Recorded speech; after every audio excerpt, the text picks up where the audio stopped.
Hello दोस्तों, स्वागत है आप सभी का टू द पॉइंट के एंशिएंट इंडियन हिस्ट्री के सेशंस में। हमने एक चैप्टर पहले ही ख़त्म किया हुआ है। अब जाकर उस चैप्टर को पढ़े ताकि हमारे बेसिक्स जो है एंशिएंट इंडियन हिस्ट्री के वो सही तौर पर आपको समझ में आ जाए। हमने पिछले चैप्टर में देखा कि हिस्टोरियंस वो 4 कौन से तरीके इस्तेमाल करते हैं जिनकी वजह से हमें हिस्ट्री के बारे में पता चलता है। हमने 4 ग्रेट सिविलाइजेशंस के बारे में बात किया था। पहले हमने मेसोपोटामियन सिविलाइजेशन के बात किया था जो कि यूफ्रेटिस और टिग्रिस रिवर के आसपास था। हमने चाइनीज सिविलाइजेशन के बारे में बात किया जो कि यांगस्टे और येलो रिवर के आसपास था। हमने इजिप्शियन सिविलाइजेशन के बारे में बात किया जो कि रिवर नाइल के आसपास फ्लरिश किया करता था। आज हम चौथे और सबसे इम्पॉर्टेंट सिविलाइजेशन जो कि हिंदुस्तान से रिलेटेड है यानी कि इंडियन सब कॉन्टिनेंट से रिलेटेड है, इंडस वैली सिविलाइजेशन के बारे में बात करते हैं। तो आइए चैप्टर शुरू करते हैं। सबसे पहली चीज़ के इंडस वैली सिविलाइजेशन सिग्निफिकेंट क्यों है इंडिया और इंडिया के हिस्ट्री को लेकर, क्योंकि दरअसल ये इंडियन लेगेसी है जो मैनकाइंड को दिया गया है। इसमें कोई शक नहीं कि इंडस वैली सिविलाइजेशन जो है it is one of the most sophisticated civilizations on planet earth to have exist. लेकिन कहीं ना कहीं इसकी ग्रेटनेस जो है इसके एग्रीकल्चर, इसके इकोनॉमी, इसके पॉलिटी और इसके सोसाइटी से रिलेटेड एस्पेक्ट से बनती है। तो आज हम इस चैप्टर में उन सभी चीज़ों के बारे में बात करेंगे। तो पहले आप एरिया देख सकते हैं, ये इंडियन सब कॉन्टिनेंट का एरिया है पूरा। आप यहाँ पर इंडिया देख सकते हैं, यहाँ पर पाकिस्तान, आज का जो पाकिस्तान है वगैरह आप देख सकते हैं। ये हिमालयन माउंटेन्स है और इस एरिया में जो है वो इंडस वैली सिविलाइजेशन चेरिश करता था। यानी कि वो ये एरिया था जो कि आप गुजरात देख सकते हैं, यहाँ पर पाकिस्तान होते होते कश्मीर तक के एरियाज, ये पूरे एरियाज पर जो है इंडस वैली सिविलाइजेशन फ्लरिश किया करता था। आप टाइमलाइन भी देख सकते हैं, समवेयर अराउंड 2600 टू 1900 BCE में जो है यहाँ पर एक सिविलाइजेशन रहा करता था जिसे इंडस वैली सिविलाइजेशन या हड़प्पन्स भी कहा जाता था। तो आइए इनके बारे में या फिर इंडियन लेगेसी के बारे में बात करते हैं। नोइंग IVC, तो आइए इंडस वैली सिविलाइजेशन को देखते हैं कि किस तरीके से इसकी डिस्कवरी हुई। History of India begins with the birth of Indus valley civilization also known as Harappan civilization. देखिए, this was the reason why I said के हिंदुस्तान के हिस्ट्री के लिए IVC बहुत ही सिग्निफिकेंट है, क्योंकि हिंदुस्तान का इतिहास जो है जहाँ से हमें पता चलता है कि India exist, Indian subcontinent exist, वो इंडस वैली सिविलाइजेशन से ही होता है। तो the birth of India begins with Indus valley civilization, जिसे हड़प्पन सिविलाइजेशन भी कहा जाता है। Flourished around 2500 BC, the Indus Valley was home to largest of the 4 ancient urban civilizations. हमने जो 4 ancient civilizations के बारे में पिछले लेसन में बात किया उसमें से it was one of the largest urban civilizations. In 1924 AD, John Marshall, Director General of Archaeological Survey of India, announced the discovery of new civilization in Indus Valley to the world. यानी कि 1924 तक दुनिया को पता ही नहीं था कि one of the most sophisticated urban civilizations existed in Indian civilization, जो कि Indus Valley civilization है। तो वो जॉन मार्शल थे जो कि इस वक्त के आर्कियोलॉजिकल सर्वे ऑफ इंडिया के डायरेक्टर जनरल हुआ करते थे। आप पिक्चर देख सकते हैं, ये जॉन मार्शल की पिक्चर है। यही वो शख्स थे जिन्होंने दुनिया को अनाउंस किया कि Indus valley civilization existed. Important sites discovered, तो आइए वो कौन से इंपॉर्टेंट साइट्स है जो उस एक्सकवेशन में डिस्कवर्ड किए गए। सबसे इंपॉर्टेंट और सबसे अहम जो है वो हड़प्पा है। आप पिक्चर देख सकते हैं, दरअसल हड़प्पन ग्रेनरीज की पिक्चर है। आइए जानते हैं कि हड़प्पा की सिटी या फिर हड़प्पा का साइट किस लिए इंपॉर्टेंट था। It was excavated by Dayaram Sahani, बहुत ही इंपॉर्टेंट है prelims point of perspective. 2 cities या फिर 2 साइट्स के बारे में कई बार पूछा गया है। Harappa was discovered by Dayaram Sahani, वेराज Mohenjodaro was discovered by SD Banerjee. अब आगे के स्लाइड में उनके बारे में बात करेंगे। तो दयाराम साहानी जी ने जो है वो हड़प्पा को एक्सकवेट किया था, उन्होंने इसे डिस्कवर किया था 1921 में। Situated on the banks of river Ravi in Montgomery district of Punjab, Pakistan, जो कि आज के पाकिस्तान का हिस्सा है, उस वक्त पंजाब प्रोविंस का हिस्सा हुआ करता था। ये रिवर रावी के पास फ्लरिश होता था। हमने पिछले चैप्टर में बात किया कि हर सिविलाइजेशन का लेना देना किसी ना किसी रिवर से ज़रूर होता है। तो इंडस वैली सिविलाइजेशन भी जो था वो इंडस रिवर या फिर जिसे हम सिंधु रिवर भी कहते हैं उसके आसपास था। और ये हड़प्पा जो है वो रिवर रावी जो कि इंडस रिवर का या फिर सिंध रिवर का एक ट्रिब्यूटरी है, उसी के पास ये फ्लरिश किया करता था। Significant discoveries are sandstone statues of human anatomy, granaries and bullock carts. जो सिग्निफिकेंट डिस्कवरीज यहाँ पर मिले हैं वो सबसे पहला ह्यूमन अनाटॉमी उसी के ज़माने में किया गया था जो कि एक सैंडस्टोन स्टैच्यू में किया गया था। ग्रेनरीज जहाँ पर ग्रेन्स स्टोरेज किया करते थे, फूड ग्रेन्स। आप पिक्चर जो देख सकते हैं दरअसल हड़प्पा ग्रेनरीज की पिक्चर है। ये अलग अलग ग्रेनरीज हुआ करते थे जहाँ पर फूड ग्रेन स्टोर किया करते थे। और bullock carts were also one of the important, क्योंकि इसी के सहारे जो है वो ग्रेन्स या फिर फूड स्टफ को ट्रांसपोर्ट किया जाता था। Mohenjodaro one of the most significant. तो आइए जानते हैं कि मोहनजोदारो साइट के बारे में क्या था या फिर क्या विशेष है। It is also known as the mound of the dead, क्योंकि यहाँ पर जो है एक सिमेट्री भी पाई गई थी। It was excavated by R.D. Banerjee in 1922। तो R.D. बनर्जी जी ने जो है इसका एक्सकवेशन किया था, इसे फाइंड आउट किया था 1922। Sorry and I stand corrected के मैंने पिछले स्लाइड में से SD बनर्जी कहा था, वो दरअसल R.D. बनर्जी जो थे उन्होंने एक्सकवेट किया था मोहनजोदारो को 1922 में। One of the most important points with the prelims perspective कि हड़प्पा जो है वो दयाराम साहनी जी ने और मोहनजोदारो जो है वो R.D. बनर्जी ने एक्सकवेट किया हुआ था। Situated on the bank of river Indus in Larkana district of Punjab. तो बिल्कुल ये भी जो है वो इसी सिंध नदी या फिर इंडस रिवर के आसपास ही फ्लरिश होता था। Important discoveries include great bath, जिसके बारे में आपने बचपन में पढ़ा होगा कि great bath is found in Mohenjodaro. Granary दरअसल हड़प्पा में फेमस थी, लेकिन यहाँ पर भी ग्रेनरीज पाए गए हैं। ब्रॉन्ज डांसिंग गर्ल, ये भी one of the most famous है, आप आगे के स्लाइड्स में इसका पिक्चर देख सकते हैं। And the seal of Pashupati Mahadeva, आप पिक्चर देख सकते हैं। It is one of the most significant, क्योंकि इसे प्रोटो शिवा भी कहा जाता है। यानी कि उस वक्त ज़्यादातर नेचर को वर्शिप किया जाता था, लेकिन एक मेल डाइटी भी हुआ करता था जिसे पशुपति कहा जाता था, पशुपति महादेव कहा जाता था। ये पूरे एनिमल से सराउंड हुआ करता था और एक योगिक पोस्चर में जो है वो बैठा हुआ था। दरअसल इसे फर्दर जो लेटर वैदिक एजेस में है, इसे शिव का जो है एक आइडेंटिटी दी जाती है। तो एज ऑफ नाउ यहाँ पर जो है इस सील को, यानी कि इस सील को जो डिस्कवर किया गया है, उससे एक बात पता चलती है कि मेल डाइटी को भी वर्शिप किया जाता था जिसे पशुपति महादेव कहा जाता था। द फेजेस ऑफ IVC, आप देख सकते हैं पिक्चर, ये डांसिंग ब्रॉन्ज गर्ल की है, बहुत ही फेमस है, जो मोहनजोदारो में मिली हुई थी। तो हिस्टोरियंस जो है वो IVC को अलग अलग फेजेस में बांटते हैं।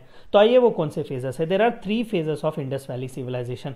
The early Harappan phase from 3300 to 2600 BC, the mature Harappan phase from 2600 to 1900 BCE, and the late Harappan phase from 1900 to 1300 BCE। दरअसल ये अर्ली, मैच्योर्ड और लेट हड़प्पन फेजेस उस एक्टिविटी को डिनोट करते हैं जिसके तहत यहाँ पर रहने वाले जो लोग थे उन्होंने अपने एक्टिविटीज़ को बढ़ाया। एग्रीकल्चर पहले ज़्यादातर नहीं हुआ करता था, पैस्टोरलिस्ट जो लोग हुआ करते थे उनकी मदद से जो है, या फिर कैटल रेयरिंग का इस्तेमाल बहुत किया जाता था। लेकिन जैसा जैसा वक्त चेंज होता गया, आयरन या फिर कॉपर की जो डिस्कवरी हुई, वहाँ पर से एक थोड़ा बहुत एक सेटल्ड आपको लाइफ देखने को मिलती है। और लेटर हड़प्पन फेज में है जो है कहीं ना कहीं आपको एक सोफिस्टिकेटेड अर्बन लाइफ, जहाँ पर ग्रिड सिस्टम, हम आगे के बारे में इसके बारे में बात करेंगे, टाउन प्लानिंग वगैरह देखने को मिलता है। तो इस तरीके से हिस्टोरियंस IVC को जो है वो 3 फेजेस में डिवाइड करते हैं। टाउन प्लानिंग एंड स्ट्रक्चर्स, आइए इंडस वैली सिविलाइजेशन के टाउन प्लानिंग और स्ट्रक्चर्स के बारे में बात करते हैं। The Harappan culture was distinguished by its system of town planning. जितने भी वो जो 4 सिग्निफिकेंट सिविलाइजेशंस के बारे में हमने बात की, Egyptian was very well known for towering and unique monuments के, वो बड़े बड़े मॉन्यूमेंट्स बनाया करते थे। मेसोपोटामियंस की खासियत ये थी कि वहाँ पर फार्मिंग और एग्रीकल्चर बहुत ही अच्छा फ्लरिश किया जाता था। चाइनीज़ कल्चरल और ट्रेडिशन रिलेटेड था। लेकिन हड़प्पन सिविलाइजेशन की खासियत ये थी कि it was one of the most sophisticated urban towning planning centres, के यहाँ पर जो सेटल्ड लाइफ हुआ करती थी टाउन प्लानिंग की, it was flawless.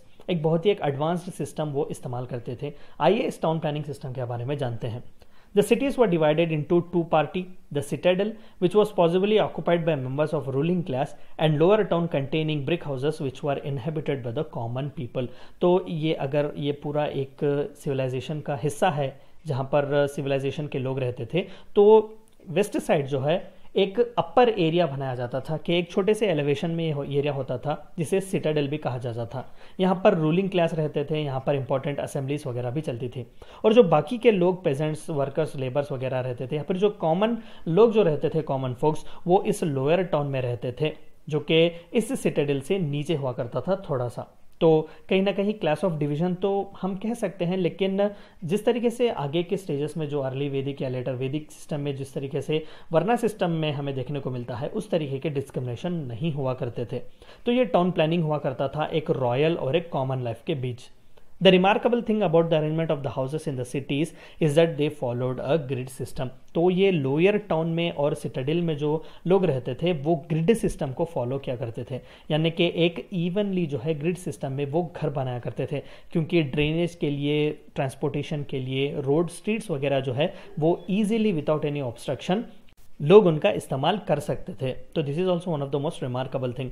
The use of burned BRICS in Harappan cities is remarkable. जिस तरीके से हम आज के मॉडर्न ज़माने में ब्रिक्स को क्लिन में जो है वो बर्न करते हैं इससे पहले कि हम उसे कंस्ट्रक्शन में यूज़ करें, तो उसी तरीके से बर्न्ड ब्रिक्स का इस्तेमाल करते थे हरप्पन्स। हालांकि इजिप्ट जो कि one of the most sophisticated था, वो उस वक्त ड्राई ब्रिक्स का इस्तेमाल करता था। तो बर्न्ड ब्रिक्स का इस्तेमाल करना it is one of the most significant remarkable achievements of Harappan civilisation.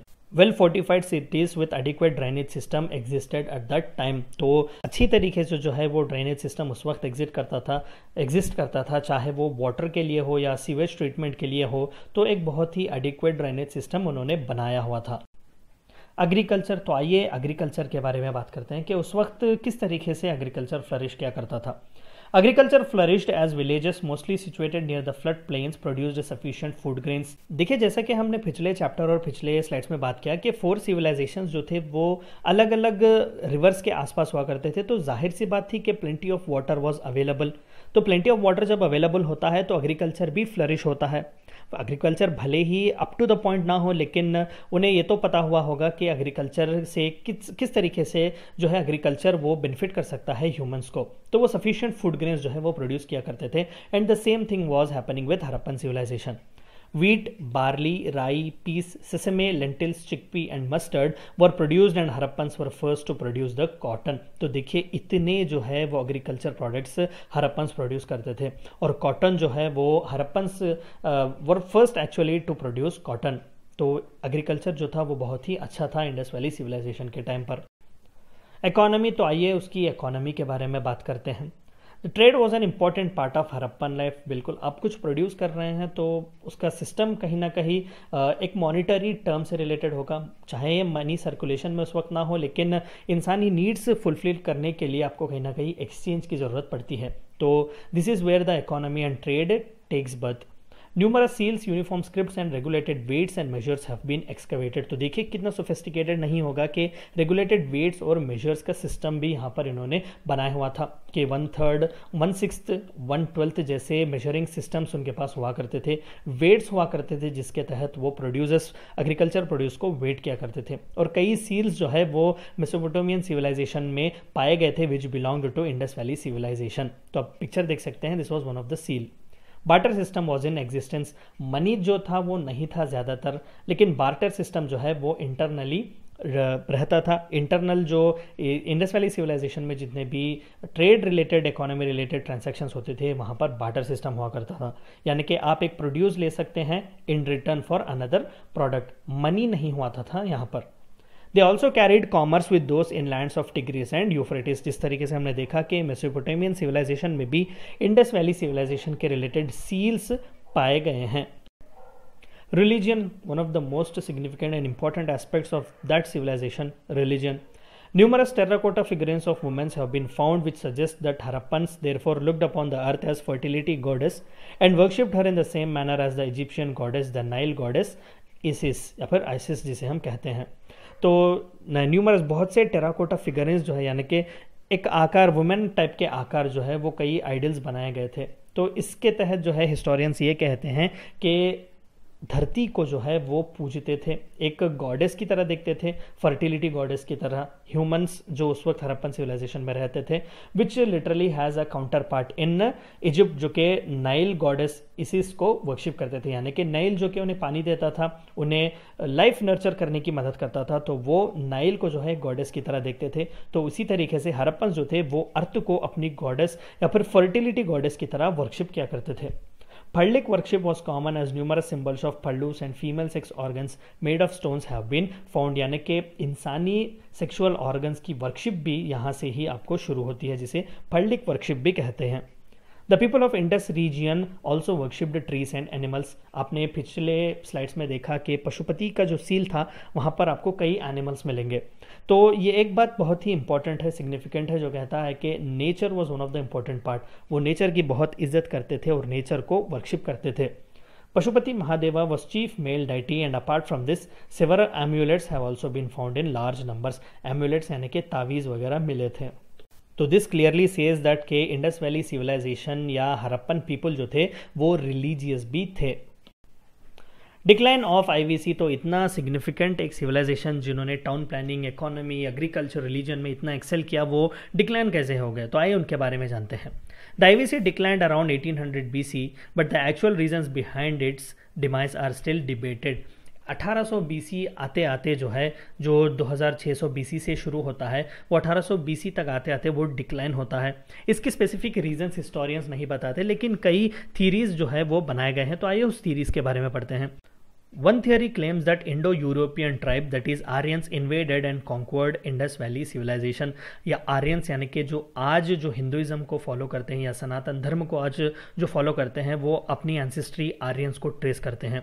तो इंडो यूरोपियन ट्राइब जो था आर्यंस, उन्होंने इस लैंड को, इस फर्टाइल लैंड को, इंडस वैली सिविलाइजेशन के लैंड को उन्होंने इन्वेड किया था। ये एक थियोरी है जो हिस्टोरियंस ने बनाई हुई थी। ये कितनी सच है ये हमें पता नहीं है। On the other hand many scholars believe natural factors are reasons behind the decline of IVC. तो कई लोगों का कहना है कि इन्वेजन्स, वॉर्स और बैटल्स जो है वो एक कॉमन पार्ट हुआ करते थे, लेकिन किसी एक ट्राइब के बाकी के ट्राइब के पूरी तरीके से या फिर किसी दूसरे सिविलाइजेशन को पूरी तरीके से एरेस करना ये नामुमकिन है।